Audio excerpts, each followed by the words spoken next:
आज हूँ पवित्र श्रावण पूर्णिमा एवं महाप्रभु श्री बलभद्रंकर जन्मदिवस से आज आम आसी पहुँचीचे पुरी श्रीमंदिर सम्मुखें एवं आम सहित अच्छा युव सेवायत श्री रामनाथ गुरु आसतु पचारि बुझा जे आज दिन सारा किपरि भाव में स्वतंत्र नीतिकांति थिला महाप्रभुंकर कौन थिला श्रीमंदिर नीतिकांति।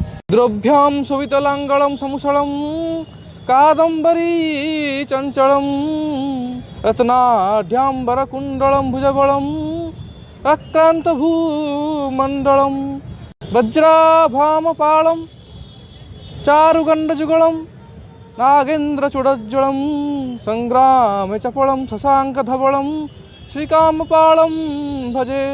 आज पवित्र श्रावण पूर्णिमा गमा पूर्णिमा लोकाचार राखी पूर्णिमा कहीपर जो भावे भाई हाथ में भौणी राखी बांधे से भाव में महाप्रभु को आज राखी बंधन करा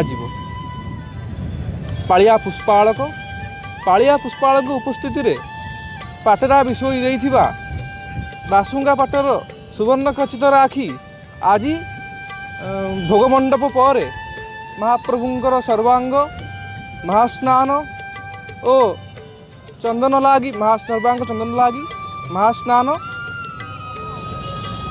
पर पालिया पुष्पालक आज पवित्र राखी को महाप्रभु श्रीअंग लगी कराइबे। तत्पर आरंभ होब बलभद्र जन्मनीति तापरे आमर षष्ठी पूजा मार्कंडी पूजा वरुण पूजा और तत्पर दैतापति सेवक माने यात्रांगी भोग पर दैतापति सेवक माने सिंहासन चढ़ी चक्रराज सुदर्शन को विजय कराइबे चौढल को। चौढल विराजमान थिबो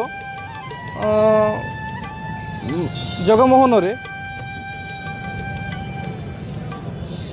विमान बड़ू सेवक माने से चौढल को नहीं जीवे मार्कंडेय पुष्करिणी मार्कंड पुष्करिणी पूर्वर गंभावेदी विराजमान अच्छा चक्रराज सुदर्शन उपस्थिति रे आरंभ हो जन्मनीति बलभद्र जन्मनीति। भारत देश जेहेतु कृषि प्रधान देश बलभद्र मध्य कृषि देवता जेहेतु हाथ में हल और मुसल धारण करिसंती तो सही परिप्रेक्षी रे कुंभार विषय देइथिबा चिकिटा माटी को शिशु प्रतिमा निर्माण करा जाए और निर्माण करती शुद्ध स्वार सेवक चिकिटा माटीर निर्माण शिशु प्रतिमा निर्माण कर सारिया पर आरंभ हो जाए पंचोपचार पूजा पूजा पंडा सामंत और मुद्रस्थ सेवकों द्वारा तत्सहित गराबड़ू सेवक उपस्थित था और अन्य सेवक उपस्थित था।